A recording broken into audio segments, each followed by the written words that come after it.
Hi, good morning.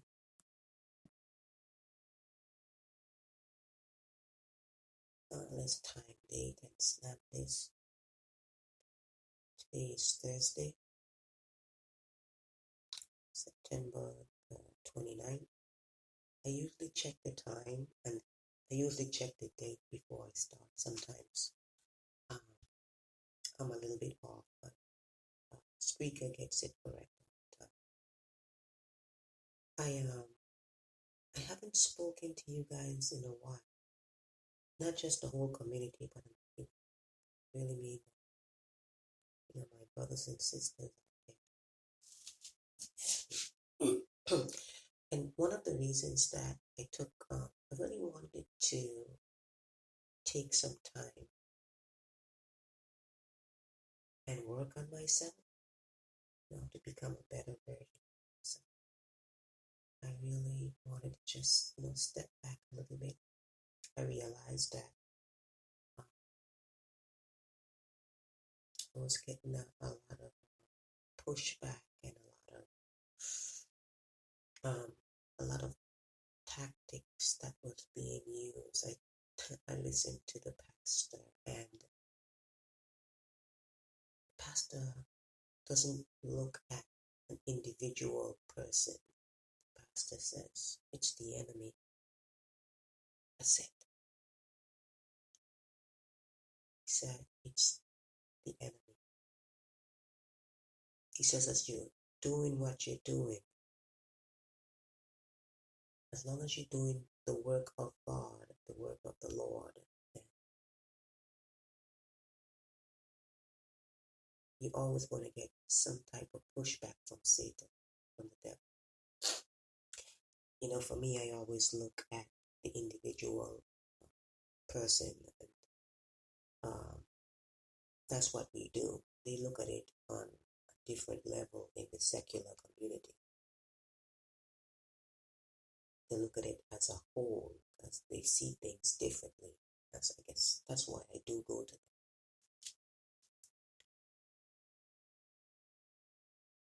them. I'm located in New York, and New York was one of those states that really shut down a lot, especially in the city, in the boroughs. We weren't allowed to leave. They had us under strict quarantine. We weren't allowed to leave. You weren't allowed to visit with your loved ones. I mean, it was really crazy here in New York back in 2020.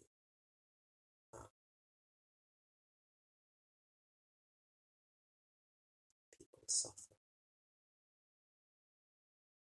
I know it wasn't just our state, but New York was one of those states who took it, who was extra with it, if you know what I mean. You weren't allowed to hug, kiss your child, your family members. They took it that far. It got so bad that we were looking at each other like, do you have it? Everyone was suspicious of everyone back in 2020. It was really bad. But I'll tell you something that I realized. The young people.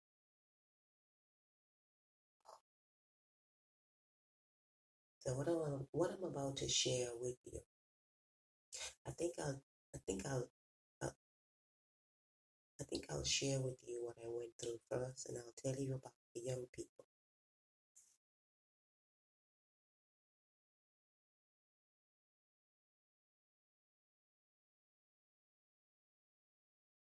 Because of the pandemic, what happened in New York, you know about the deaths, but there was a lot of suicides happening also. not just in New York, but all across America, all across the country. The rates of suicide in the pandemic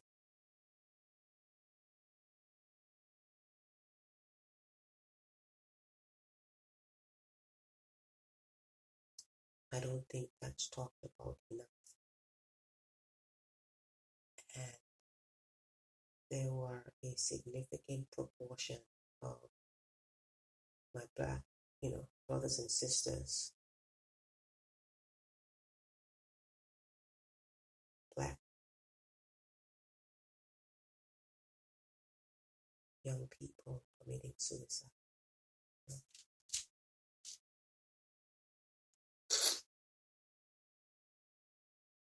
They came out with this, I guess, program that's called New York City Wellness. I was very affected, like everyone else in 2020. I was very affected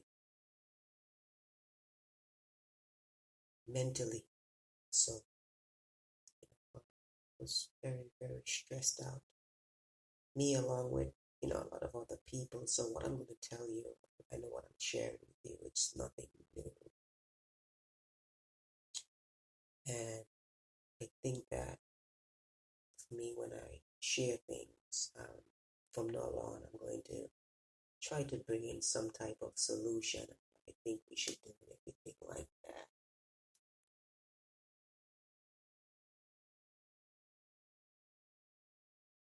I've never had anyone to really talk about my issues or my problems or my trauma or anything. And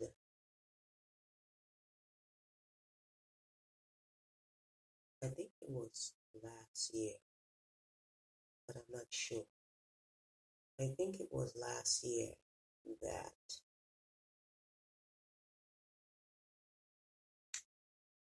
I started, I called it New York City Wellness, NYC Wellness.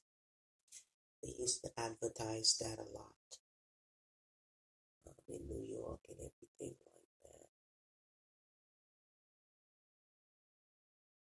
that. I called them while I was in the shelter, in the shelter system. I was very stressed out.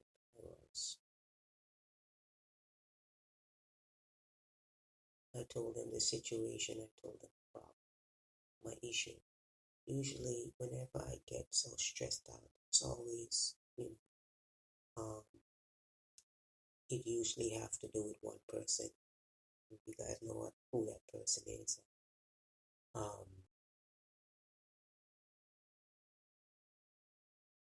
But it was a lot of cyberbullying and cyber harassment. I've always had to deal with that with her. But sometimes it can get overwhelming.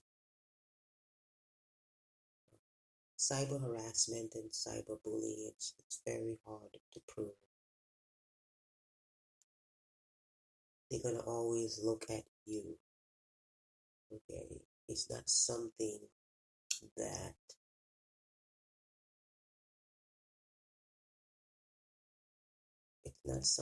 is talked about a lot. I think that a lot of mental issues stem from social media, and we have a lot of people that are mentally incapacitated out there. Everyone is seeking some type of validation. You see that? You see them on TikTok all the time. As soon as their cameras start, they just start crying.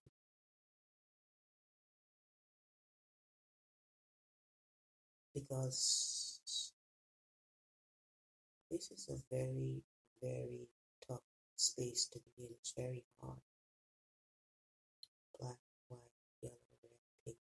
You understand me?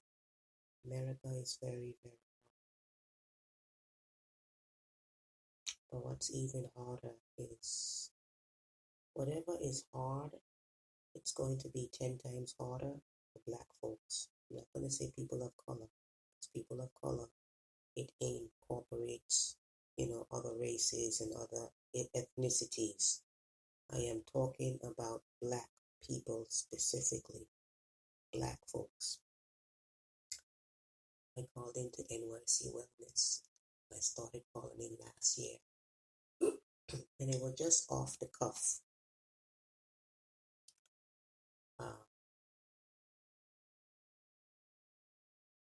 I got so overwhelmed with the cyberbullying. Now, for me, the cyberbullying is not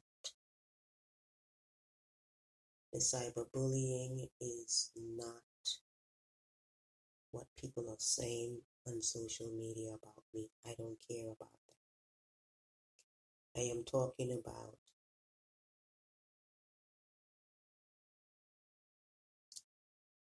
connectivity issues,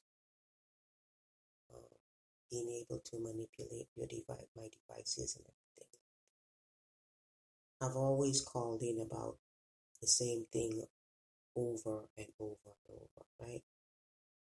I didn't utilize them a lot. But what I began to see is that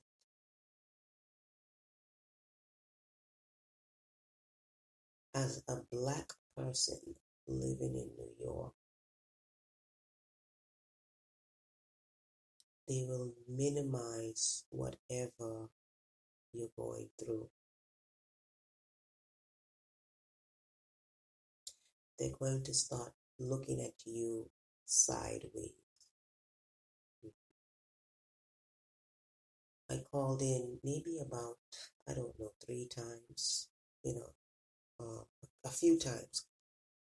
One of my greatest things was just to be able to have someone to listen to me.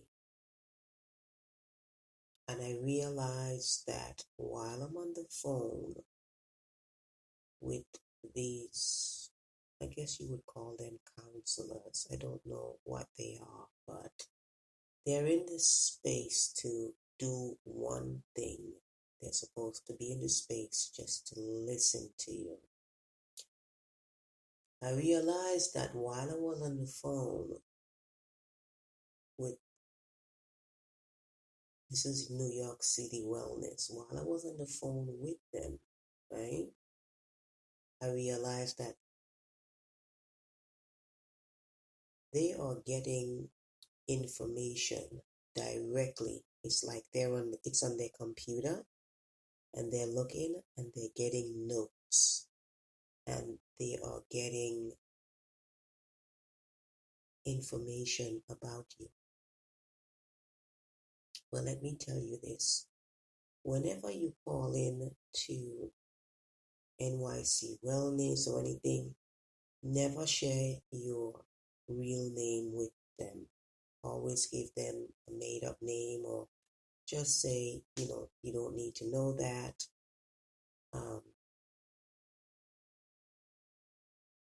Yesterday, the supervisor was here, the program supervisor, and we had a meeting, and the way she conducted that meeting, it's so funny, right? That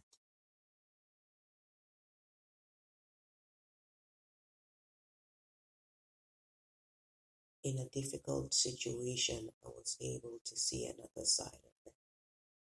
I was able to see another side of my supervisor. And do you remember the toxic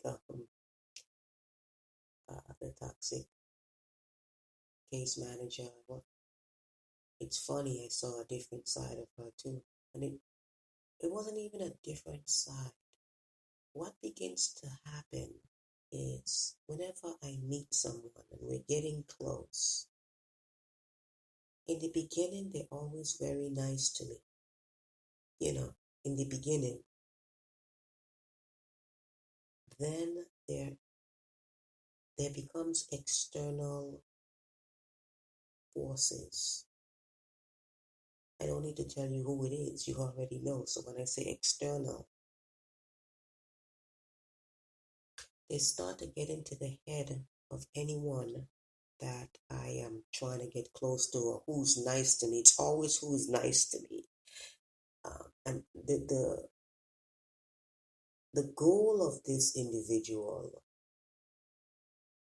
is to have whomever that is, whoever the person is, to think ill of me, to look at me in a very disparaging manner.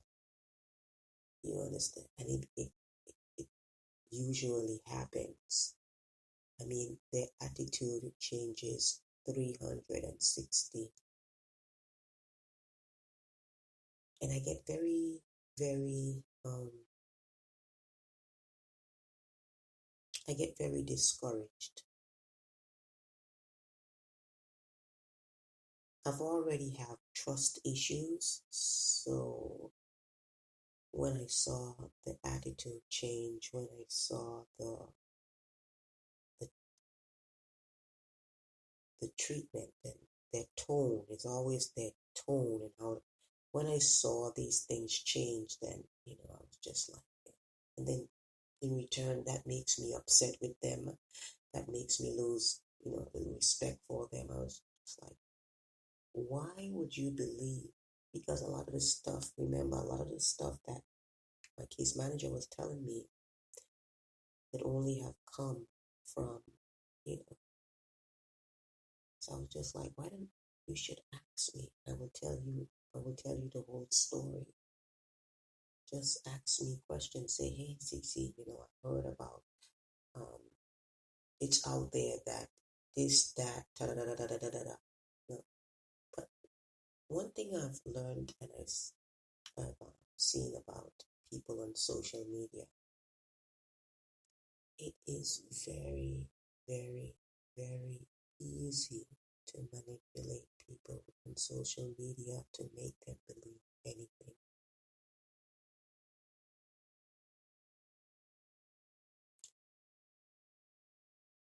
Anyone believe anything. Case in point, yesterday we had the meeting. The supervisor was here. The case manager was here, and I saw another side of them.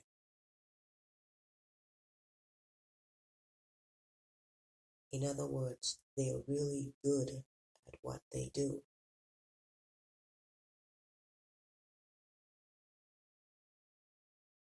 I saw them bring a meeting together and try to decipher what the problem really is. On top of that, they were able to reach out and help someone that wasn't even in the picture. And I was just like, that is what I needed. That is what I wanted. That's what I needed to see right there. That right there.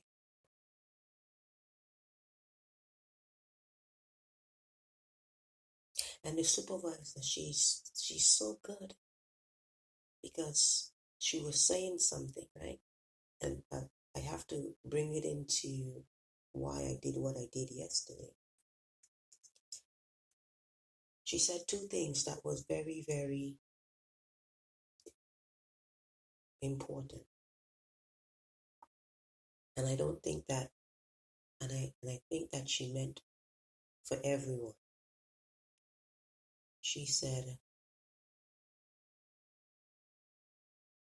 everyone needs someone to talk to. Everyone needs someone to talk to. The problem with me is I've been doing it myself for a long time. I isolated myself. I secluded myself because I realized that every time I tried to make friends or I tried to get out there, it would always happen. This individual would mentally dox me.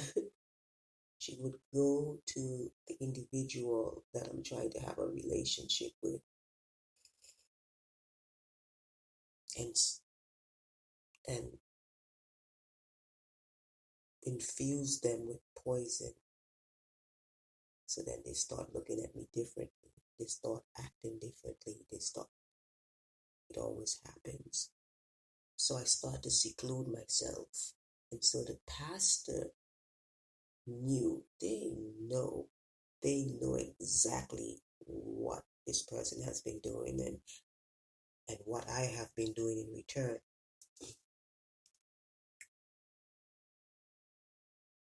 They said that this person wants to keep you isolated, wants to keep you secluded. This is how abusers thrive. They thrive with you being kept away from everyone, even your family. And you have to understand very, very carefully. And you look at these flags, look at these red flags whenever you're dating someone, you know. When they start to drive a wedge in between you and your friends, or you and your family members, your loved ones. If you have a best friend and you start dating, look for if that person tries to make you second guess your friendship, your relationship with that close friend. I have heard and I have seen so many relationships go under because somebody started dating a different, a certain someone, whether it's a guy or a girl, they just start acting differently. And I'm not talking about like they're not giving you enough time. Usually, I'm talking about they start looking at you sus, like, and they start questioning everything that you're saying. But you guys are best friends. But it's because of that bad energy that from this individual that they started dating,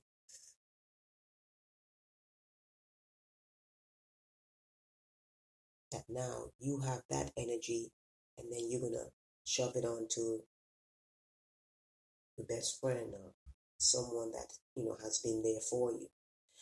So just watch out for stuff like that. I was out yesterday and as usual, I started having connectivity issues. I started having connectivity issues and I get frustrated. My main goal when I called 311, I just needed some tools and some guidelines. That's me. I just wanted some tools and some guidelines to know how to react, just in case it's going to happen again. I know it's going to happen again.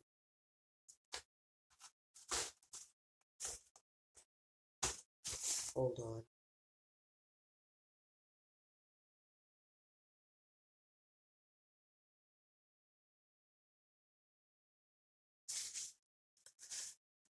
I had to blow my nose.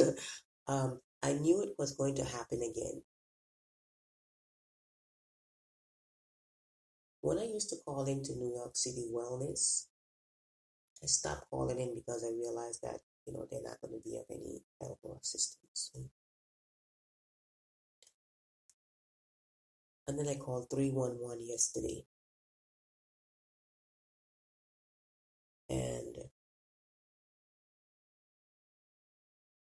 when I spoke to the 311 operator, I told him specifically, it was a brother.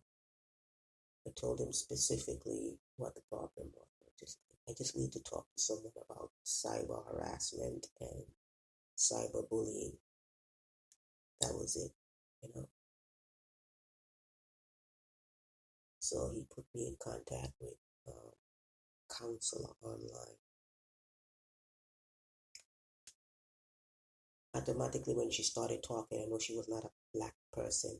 I'm going to specifically stress this. I'm not going to stress person of color. She was not a black person. She was very nice in the beginning. So please hear me, brothers and sisters. Please hear me. In the beginning, she was very nice. She asked me my name. I told her my name, my real name. And that's why I'm telling you, whenever you call into that space, don't give them your real name, or just say you prefer not to talk about it.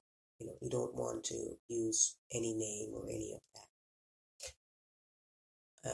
And we were talking, and she let me talk, and that was my main thing, right? Because it's in my head from the supervisor when she said everyone needs someone to talk to. Usually, you see what I'm doing? This is what I usually do, because you realize that in the psych space, they're not to be trusted. I have learned that. So we start off the conversation very, very, uh, it was good. It was professional. While I was on the phone with her, I can tell that she was getting information. Remember, I told you I called in before. So they always have to ask you, do you think about committing suicide? I cut her off right there and then. I know the rigmarole. I know that she is going to ask me about suicide and do you feel you ever want to harm yourself, harm others? They're going to take you through that. Before she even got there, I stopped her. I said, no, no, no, no, no, none of that. She said, well, she still have to ask the questions. I was just like, go ahead. So, of course, it was no to everything, right? In the beginning, she was very compassionate. Now, listen to me. When you call into NYC Wellness and when you call into 311 and you speak to a counselor, their main job is to listen to you. That's their main job. So after about 15 minutes, after a while being on the phone with her and everything, remember, I just needed some tools. I specifically asked for some tools and some guidelines. I think one of the most things, I feel anger.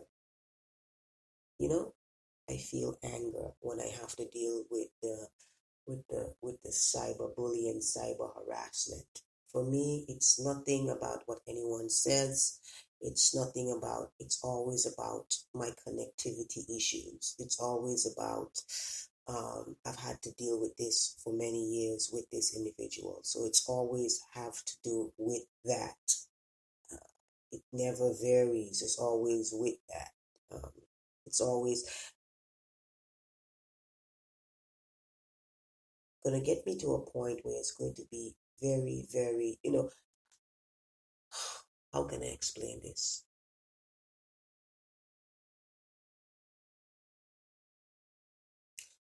I want you to know that bullying is very real. And we have a lot of broken adults out here. We have a lot of people in our community, a lot of brothers and sisters that are suffering, you know. I remember I used to call her evil and demonic. So the pastor told me, she's not demonic, she's just broken. And I was just like, I'm broken too when I don't do stuff like that, right?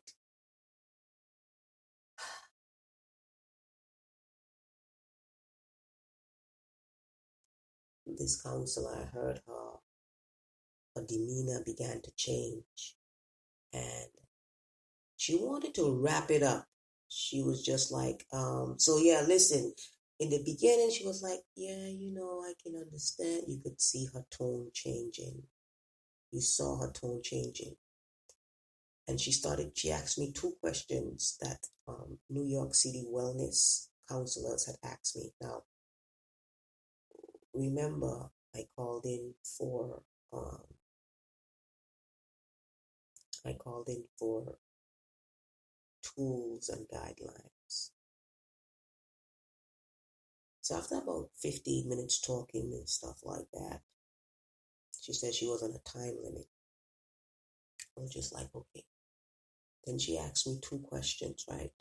She asked me, how is my room and how is my hygiene? I started to laugh because right there and then I knew that she was in contact with the other side, New York City wellness side. And I want to explain something to you. The only reason that she was asking me those questions is it was in an attempt to demean. It was an attempt to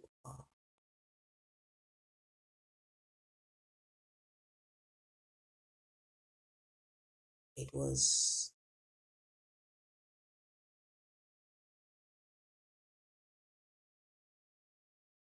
to shame the caller. You understand? You're going to find that, my brothers and sisters, let me tell you something. It is very, very important that when you're dealing with mental health or you're dealing with your health, but I would say mostly mental health. I think that's more important. You have to get someone black. You see, even if that that black person that's your psychologist or your therapist, even if they're looking at you sideways, they're looking at you sideways from a different angle, a black angle. You understand what I'm saying? I also want to share with you that they share everything. NYC Wellness, your information is not safe. Because when she asked me those two questions, I just started to laugh and I realized that, okay, they're not really, they're not therapists. They're not, when you call in to NYC Wellness, they're supposed to listen to you. I realized that these people already have a preconceived notion about me. They already have in their mind who I am, what I am. They already have this narrative. Okay, she's this, she's that. You know, you know. They're going to be some can be very condescending. Some could be very. They try to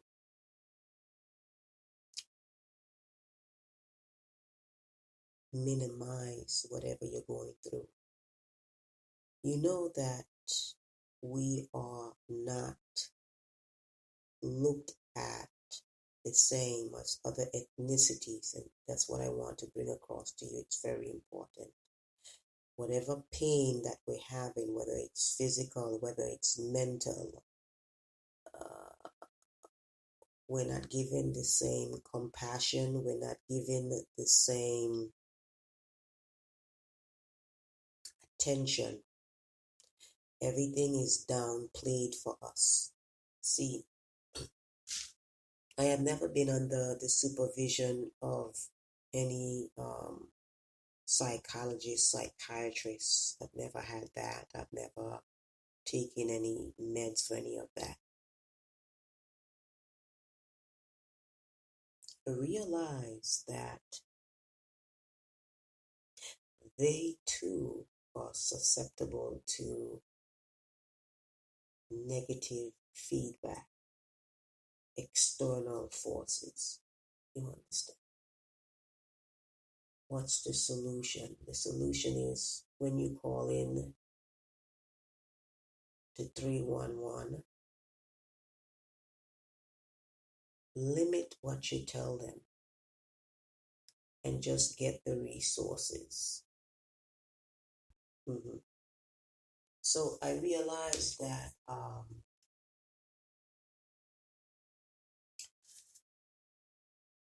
was just like, okay. She was just like, if that's all, let's just wrap it up. She began to be very abrupt with me, very cutting. You could hear the tone change in her voice. Let's just say, even if I was wrong, maybe I was mistaken about the connectivity issue. Let's just say, even if I was mistaken, the same energy and the same tone that she had in the beginning, it was supposed to be at the end. But then I realized it polarized something to me, right? How marginalized we are in that space,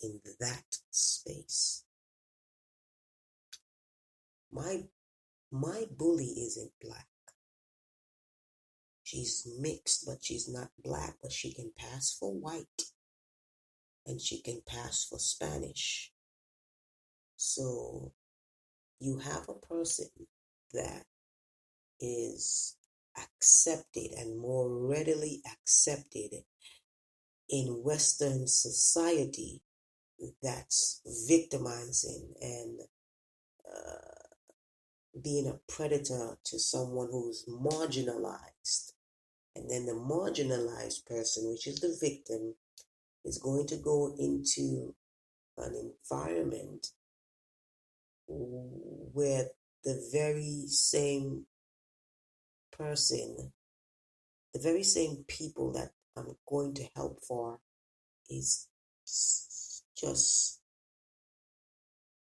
like the perpetrator. You understand? So you're not going to get much.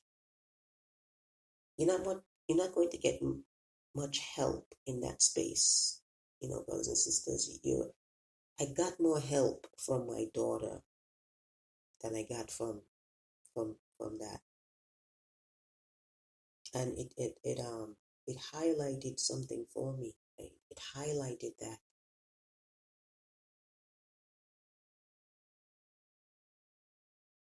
you're going to have to go to people that take you seriously, that take whatever you're going through, take it seriously, like they care. I don't need to know you to care about you. But what I need is for you to, and what people need is to be heard and to be and to be valid. You understand what I'm saying? To be valid. When I was going down to HRA and everything, I wanted to go to a space where I was in the shelter system, And so I was going from shelter to shelter to shelter, while I was looking for an apartment and everything. They put me in a space. I didn't know that what it was. And I later found out that it was having to do with mental issues and everything like that. And I had no idea. I spoke to one of the residents there, and she said, "They didn't tell you they were going to put you here?" I was like, "No." Um, they told me that, it was going to be a very, they told me it was going to be a place that, it's not going to be a lot of noise. Because that was my biggest thing. My biggest thing is a lot of noise, and I'm not able to sleep or to rest. So I was told that when I went down to HRA, and I was set up to be put there.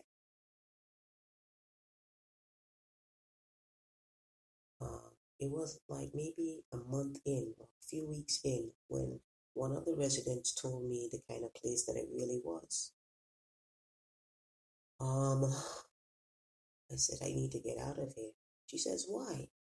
She says, I told her, I said, if they put me here, I said they could use this against me in the future. She said, girl, please. She's like, no, don't leave. For what?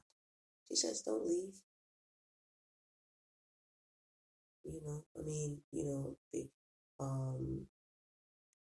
stay here. What they did to you was really fucked up. You know what I mean? And this is what they do to black people in the system.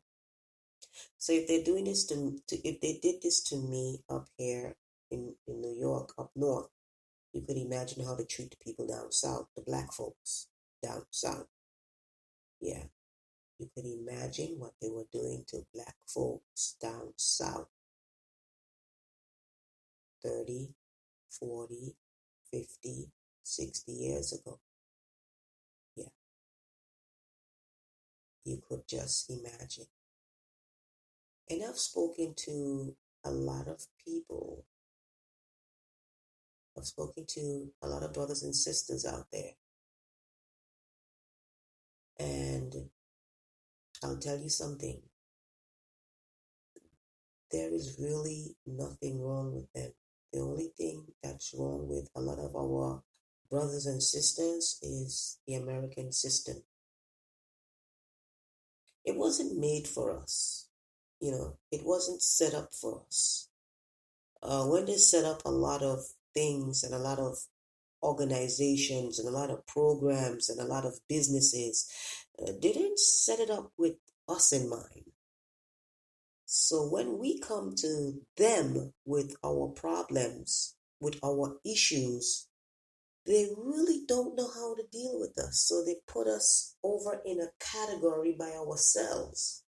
And they don't know how to deal with us. They don't know what it means and what it feels like to be black in America, to be marginalized, to be victimized, um, to be beaten down repeatedly. Sometimes it's not just the system beats you down, but you would understand why young people were committing suicide, in all genres. But there was a lot in the black community, because here it is, they're locked down, they can't go anywhere, they can't be with their friends, and they are black, and the system is already set up to be against them, and then they might not have the best home scenario. You understand? There's, the home life at home might be just chaotic.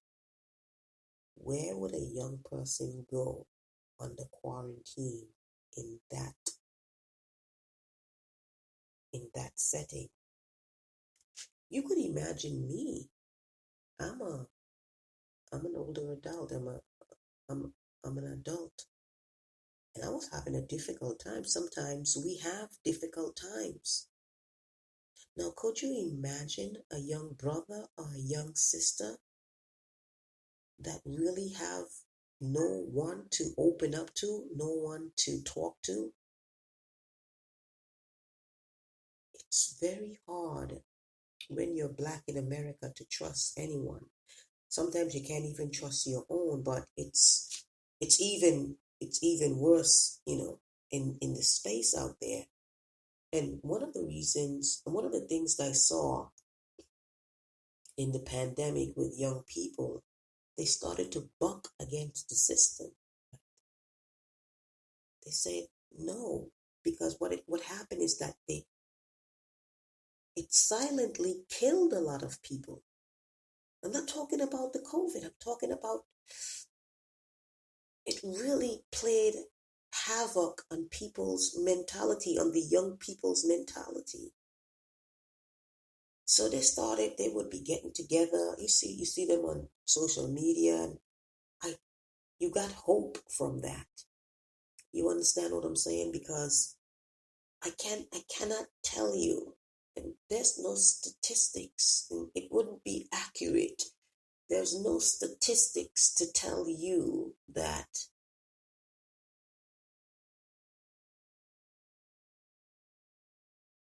how devastating the pandemic was to the Black community. They might give you some numbers here or some numbers there, but the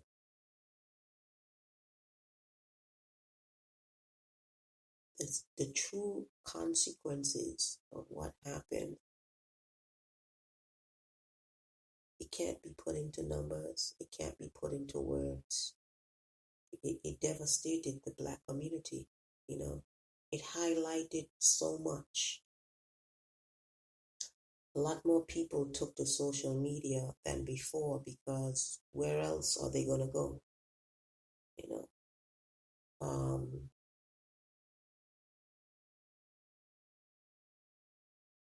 I knew that this operator, this counselor on 311, I knew that she was getting information on me.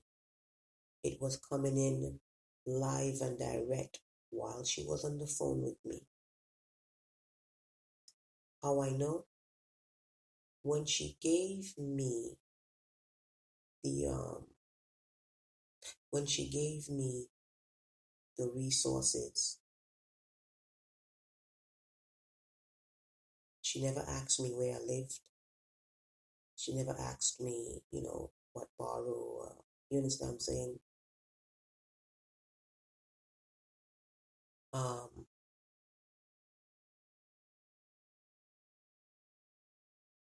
so it's like she already knew. You know, I I am so serious about this when I say limit the information that you give um, these operators online, these therapists online. I and I think that's one of the reasons why I don't trust that space very much. That space was not set up for black people. I'm sure she would have kept the same energy had I been another ethnicity. I'm sure she would have kept that same energy had she not gotten any external information. Because I'll tell you something, even if you don't, uh, whatever information she got about me while she was on the phone with me, you're supposed to keep that same energy, as if you started out with me, you know. And if they're doing that to me, then you could imagine what they're doing to all our brothers and sisters in New York. They're being marginalized. They're being um, downplayed. Um, the space really isn't set up for us. And then you have to look at it from their point of view also. You can't expect to really get help from someone who doesn't know what it feels like to be discriminated against, marginalized. Uh, I, I I watch a lot of videos of our brothers and sisters over in Africa, and I always hear and I get the same thing over and over and over again. All of the black folks that move from America to Africa, they say one thing, and it's prevalent throughout their narrative and their story. Mental illness in the black community in America is very, very prevalent.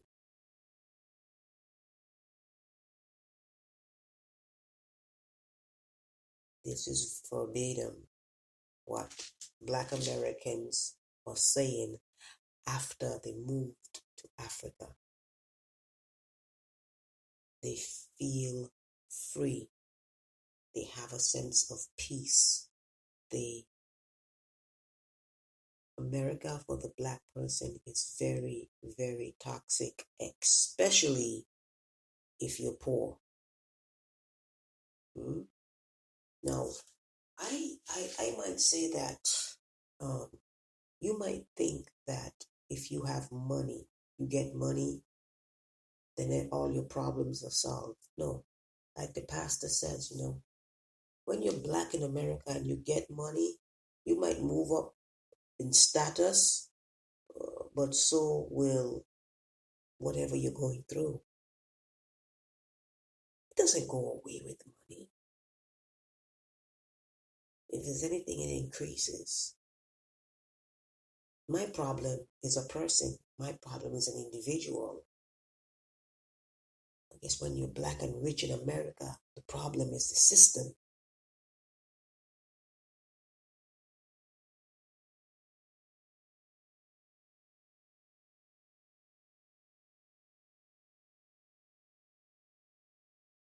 You have to get someone that looks like you to be able to listen to you. Because what's going to happen is if you get someone that's of another ethnicity and they already have a preconceived notion about quote unquote us people.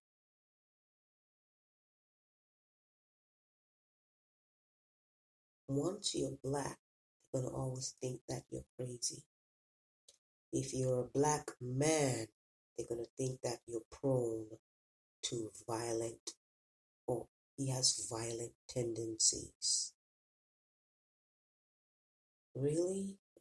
Have you spoken to him? Have you talked with him? How do you know? They, they don't. But it's all, they already have a narrative in their mind how they're going to treat you as a black person. And I would like us to stop saying person of color, right? And I have always said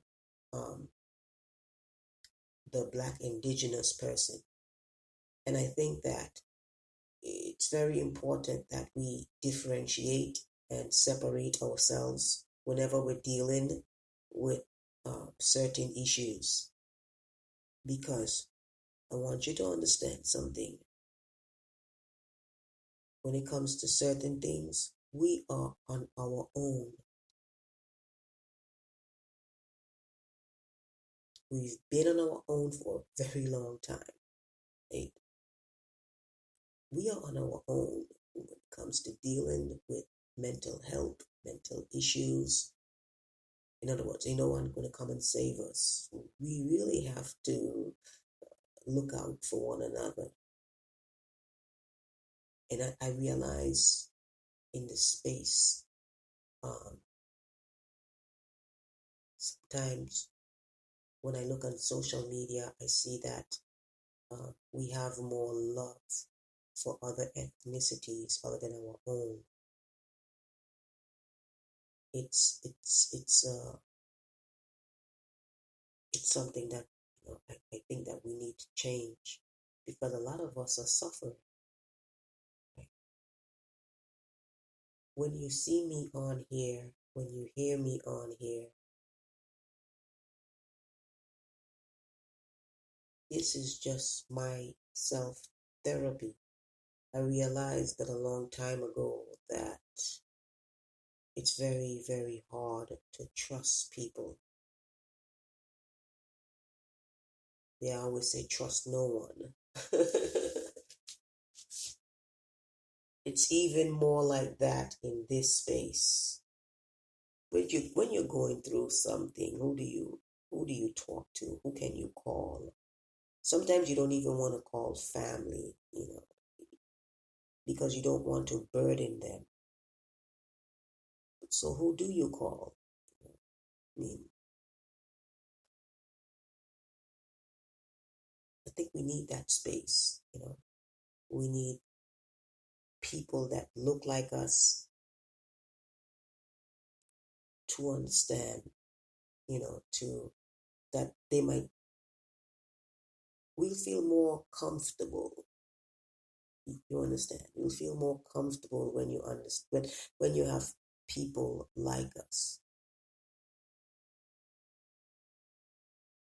So when they sent me to that place, I realized that when I was down there also, before they sent me there was a white man behind petition, and they were trying to get me to sign something. And even when I was at the place, it wasn't that bad or anything like that. They fed you 3 times a day, and staff there. But what I realize is that it's like, oh, this is what they do to black folks. Now, I'll tell you something. A lot of black people that are in mental institutions and all that, there's really nothing wrong with them. Life has just been very, very hard for them. But what ends up happening, they end up being discarded. Brothers and sisters, they get lost in the system. They're just thrown on the wayside. Just like something's wrong with him. Put him there. He's not well. Put them on some meds. They always want to medicate you instead of trying to get to the root of the problem. The root of the problem is not that he's crazy or even maybe he was abused as a kid. Maybe he grew up without a father and his mother was, maybe he wasn't of the best mother. Maybe it's that, but you can't expect people that don't look like you and haven't had any experience. You can't expect them to understand where you're coming from. You cannot.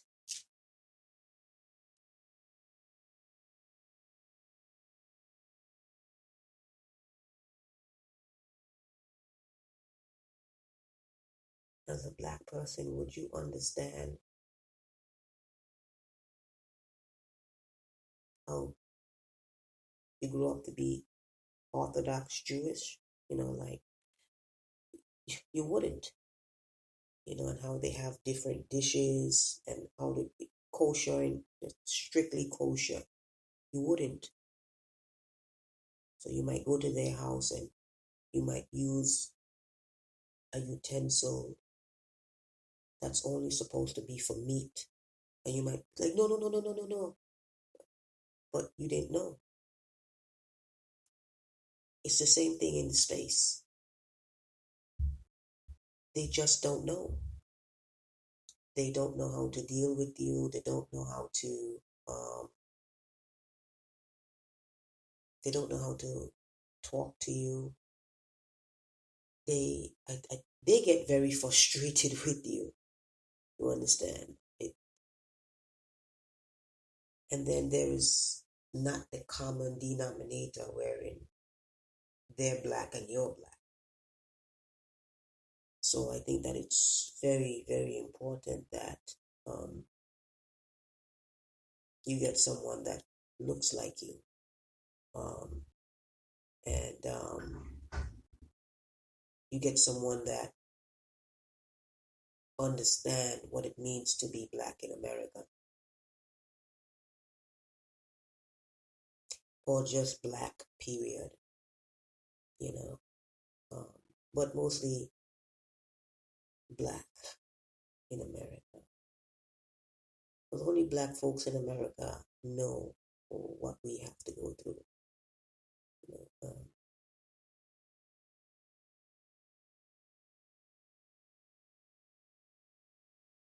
I'm not even really angry at the operator.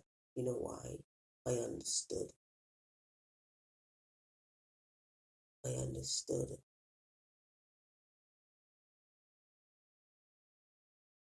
that she doesn't have the capacity to understand and to deal with what I'm going through.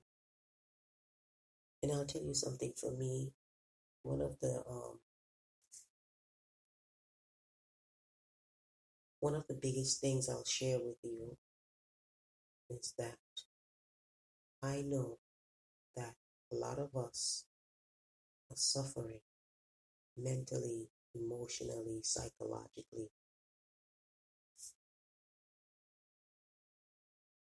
A lot of us are suffering because we just don't have someone valid to talk to. There's nothing worse than talking to someone and they try to minimize or um, try to um, diminish what you're going through.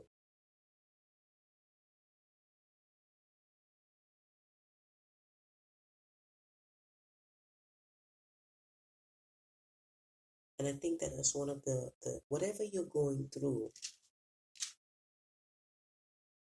you're going to need some tools and some guidelines, right? For me specifically, because that's what I'm sharing with you. That's what you're going to ask for, right? Whenever you do happen to go to um, a therapist or just in that space. Because whatever it is, whatever issue that you're going through, I want you to understand something. It's going to come up again. It's going to come up again. It's going to come up again. And you need to find some type of regimen that works, that whenever the issue comes up, that you're able to deal with it like that. In the beginning, it's going to be, it's like learning to walk. You're going to fall down a lot, but when you stick with it, and for me, I'll come back and I'll talk to you. For me, I'll let you know how things are going for me. Um, but I just wanted to share that with you. When you call into that space, NYC Wellness, my brothers and sisters, make sure that they direct you to a black directory. Make sure that it is, we're not we're not just marginalized in America. We're even marginalized in certain categories. Racism is real in America. If you go to the bank, you can't get um, a loan. Just doesn't matter. Just based on the way, just based on your skin color. Do you understand? It has nothing to do with your character, your personality.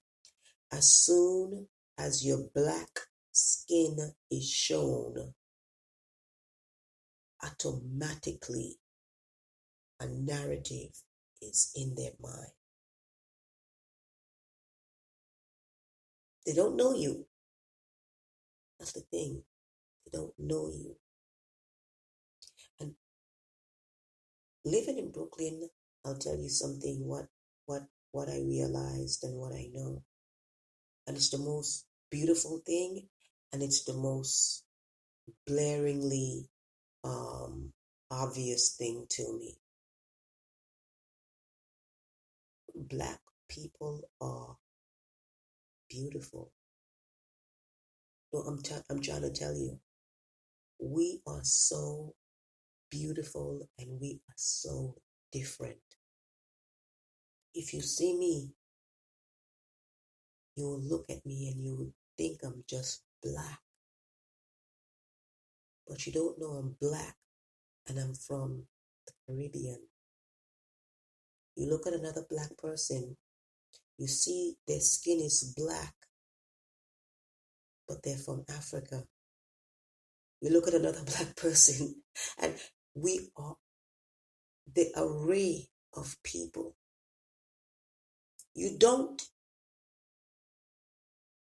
They don't know us. Do you understand? I went into a store the other day and the brothers in the store, they're black, but they're trilingual. They're Haitian. They speak French.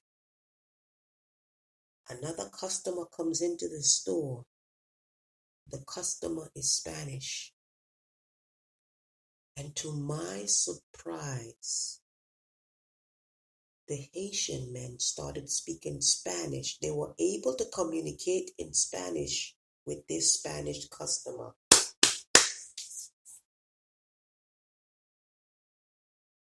They were trilingual. Many Haitians are. They can speak French, they can speak Spanish, and they can speak English. And every time I look at them, I'm just like, wow, I gained another level of respect for them. And I did not know that. I did not know Haitians were trilingual people. So if you're a Spanish person and you start talking bad about that person, that black person next to you, their skin is as black as mine's, you would be surprised to know that they know Spanish. They will understand everything that's being said. They won't say a word.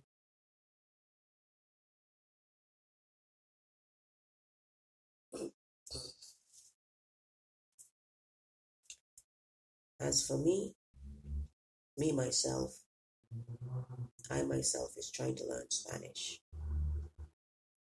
And it would behoove you to teach your children Spanish and let them be in that space also. I could go more into that, but I just wanted to stick on the topic of mental well-being for our brothers and sisters. And I think that we have to we stress black in America is because that's the only way we can differentiate ourselves from other ethnicities. I don't like to use the word black, because it has some connotations, negative connotations to it. Black is not a race, it's not a nation. It's an adjective to describe a thing. Like, that's the furniture is black. The piano is yellow. It's an adjective. But I used it just for this context. But when I look around, I see so many of our brothers and sisters are suffering in that mental space. And most of us, uh, all we need is someone to talk to, someone to vent with, someone. And you're right. I understand that a lot of you don't trust the medical professionals in this space, and you are absolutely correct not to. Uh, Even with our own, because they you have to go to someone that doesn't doesn't go by the textbook. They all go by the textbook. You have to find someone that goes outside of the box, someone that has been there, someone that, in other words, if you were a convict, then maybe you can talk to someone who has been in the system, who has been locked up, but now is out and is thriving and is doing things. And you understand, those are the type of, I think that's the type of structure that we need to have in the Black community. The ones that have been there, done that, so they can help others. All right, man, that's all I got for you today. And one of the things that I just not podcasting often because I really just want to work on myself, work on me to try to be a better me. But um, and sometimes that's what needs to be done. Sometimes just it gets so overwhelming, doesn't it? And do you know, because you're Black, the minute you say that, oh, this is so overwhelming, they're gonna think that there's something wrong with you. Oh, she's crazy. Oh, he's crazy. This person even is putting out a narrative out there about me that I'm schizophrenic and I'm this and that. And you're going to get that a lot in the Black community. But what I'm here to tell you is that a lot of the things that are wrong with us mentally, psychologically, and emotionally in the Black community, a lot of it has to do with the system in America and how it's not set up for us. How out of the gate we are marginalized. So I tell you I tell you that to tell you that don't be so hard on yourself. I have to share this with you. Give yourself a break. Don't be so hard on yourself. And damn sure don't commit suicide, because look what I'm going through. Look how I'm being treated. Hmm? There's always this person is putting out such narrative about me, this disparaging narrative, and she's able to get away with it because of the color of her skin. Like I said, she can pass for white, and she can pass. I can't pass. I can tell you one thing: if I wasn't Black, she wouldn't have been doing this to me, right? I can tell you one thing: if I wasn't so isolated and secluded, I wouldn't have been getting such,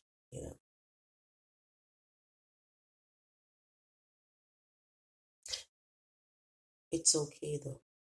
And then you're going to find that out, as you go through what you're going through. You just have to be able to um, find some tools to minimize whatever damage that's being done to you. And so I'll talk to you in the future about the tools that I was able to incorporate into my life. And what it did to me was very sneaky, but I'll tell you something, where they sent me, um, where I'm at now, um, God have a way of working things out for your good, for your best. You're going to find a lot that when it comes to dealing with Black folks, that people are going to set you up for failure. Oh, I need you to understand this.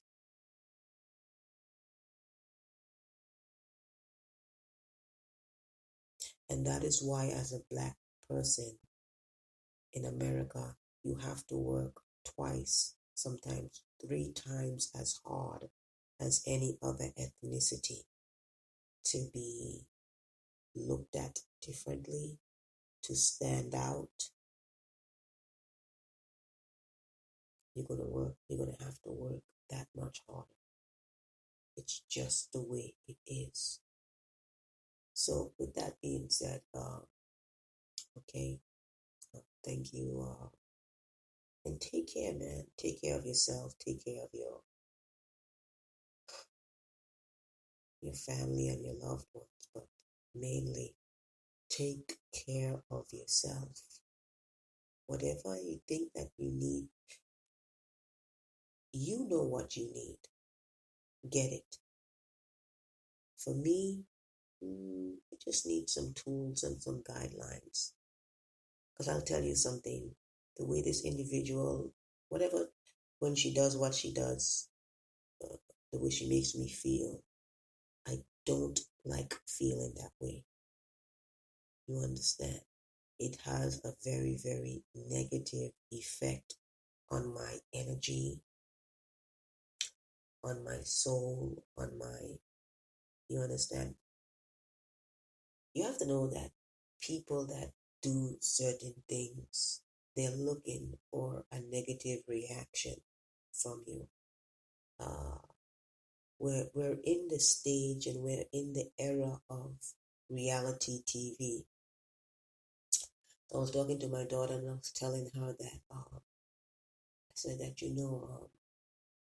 she says yeah. And what I love talking about, what I love about my daughter is that she is like a breath of fresh air. She is so positive. She's always looking for a positive to a negative.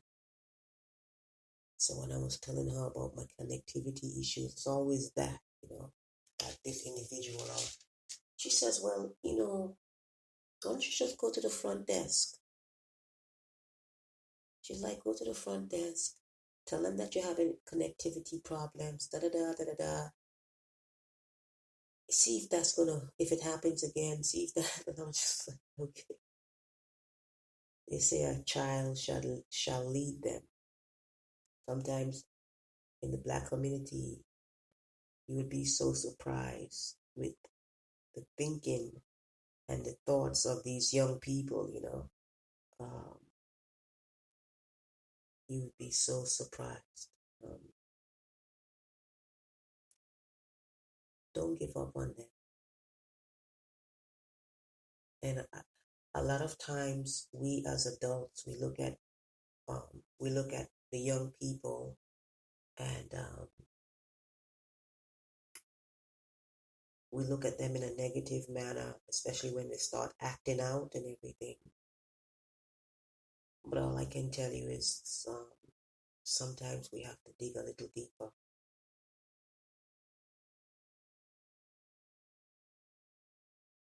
A white teacher is not going to be able to understand why a Black kid is acting out. So the first thing for her, she would try to call the security if they have them in school, or they're going to call the police on that child. Wherein if you have someone that maybe has been in the system, an adult, a Black professional, to have to sit down and have an in-depth conversation with that young brother and that young sister, they will get to the root of the problem. But another ethnicity won't be able to do that.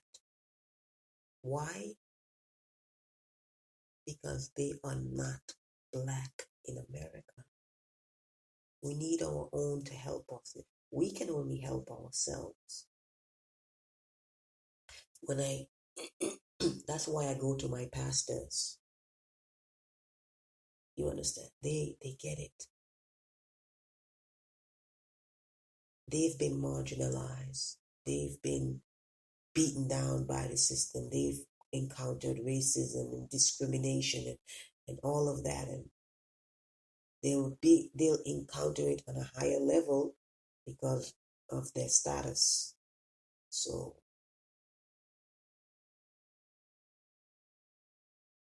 and on top of that, they've been poor before too.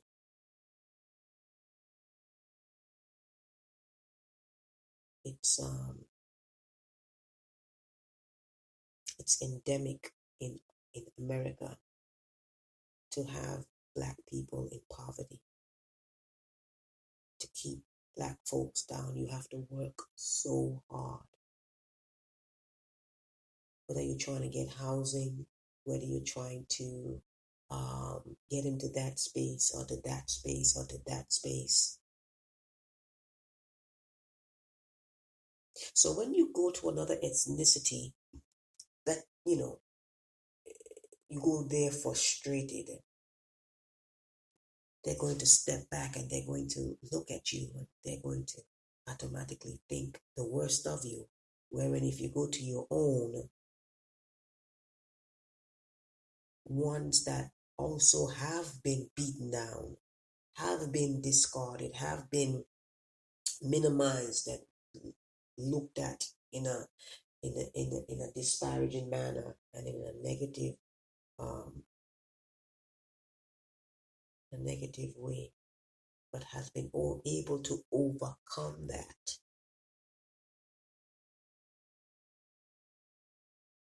Those are the type of peer-to-peer relationship that I see that we need in the black community.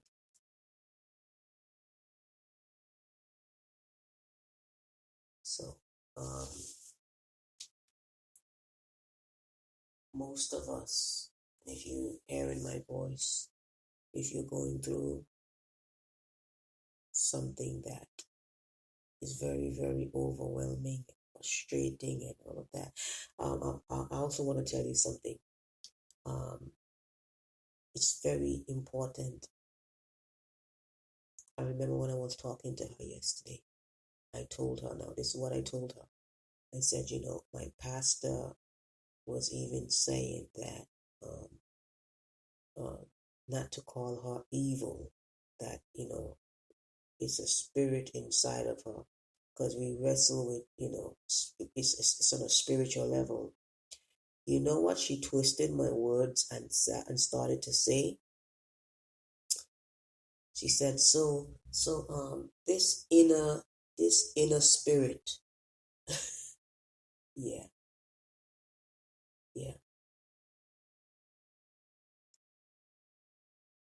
And I looked at that and I was just like, wow. They will actually twist your words to make you look a certain way.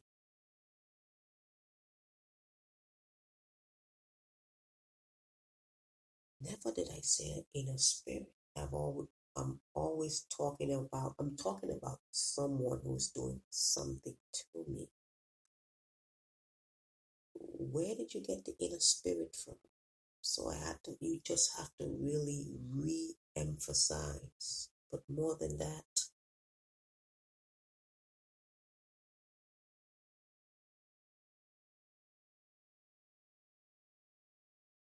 it brought such awareness to me that to never go back in that space. When you call, just ask for the resources in your area. And when you go into your area and when you're speaking with a therapist, make sure it's someone that looks like you. Make sure it's someone that knows how it feels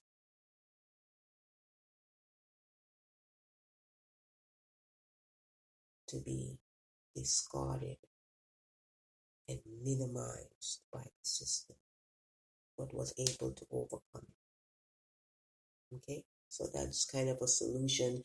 So I don't want to always just talk about complaints and everything like that, even though we all have them. It's valid. It's valid. You know, don't tell them too much because they really and truly. I can't even be. I'm not even. You can't even be angry with them. How can you be angry with someone that? How can you be angry with people that cannot? They don't have the capacity to understand you. So that's where a lot of grace comes in. In other words, get with your own folks. If there's anyone that's going to come down, let them come down on you. Let your own come down on you. And sometimes it's for a reason, but it has to be that. Okay. So yeah, this in itself has helped me a lot. Me doing what I'm doing, saying what I'm saying, everything. It has quite helped me a lot. A lot of people that has committed suicide, not just Black, but a lot of people that committed suicide. All they needed was someone to talk to. Someone that would not minimize them. Someone who would not, just throw them on the side or downplay whatever they're going through. Just be like, you're not the only one. You get that a lot, right? You get that a lot. But that's not the point. That just, not me, but they just wanted someone to talk to. She kept on trying to, they try to keep on asking the same questions. You're trying to harm yourself, but they will ask the very same questions in different manners, in different way. I would have to stress to them, listen, I called in for a specific thing. Do you have any tools for me to deal with cyber harassment and cyber bullying? Do you have you understand what I'm saying?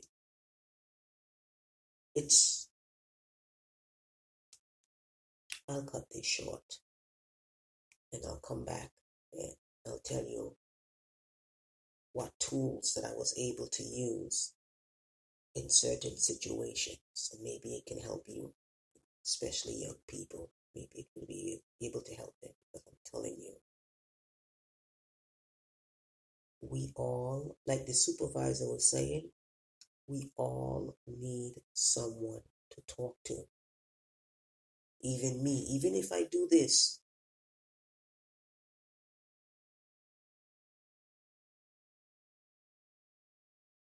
and don't isolate yourself and don't seclude yourself. That's what I was doing, because every time I try to talk to this person or that person or try to get close, then the poison would come in. It's like I can't even start off from a clean slate.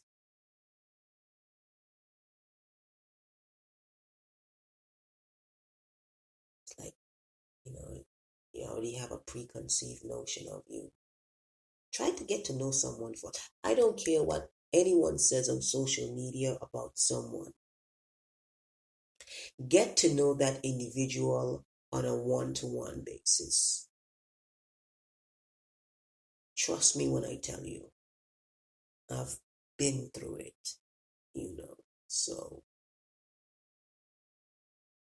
just give that person a chance, get to know them. Okay, all right, man. Love you. Take care and keep sharing your story. If you're on social media, keep sharing your story. You don't know, but the story you share might just help someone, or it can save their life. Think about that. Okay, take care.